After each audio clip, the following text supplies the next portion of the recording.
basmakmın. Geçir canım bugün biraz kızıl.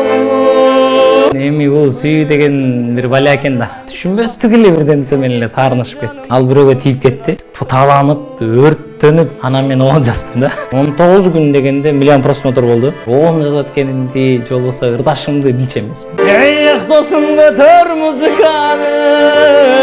Мен чыныгы сүйүүм чыгармачылыкка дагы жол ачкан да, мындайча айтканда. Ак сүйүүм арнап жүргөм, мен аны катуу сүйгөм. Аяшың башканы тандады. Брат, карачы, мен могу ырыңды угуп, мен бүгүн масмын депчи. Демек ыр ушу бир жериме тиет экен да адамдынчы. Мындай тагдырымды жазып салсаң дейт да. Элге жакса мен жаза берем депчи, мындайды дагы жазам депчи. Мен үчүн бир 10 киши сураса деле ошол менин көрманым. Тагдырга башыңды өкүнбемим.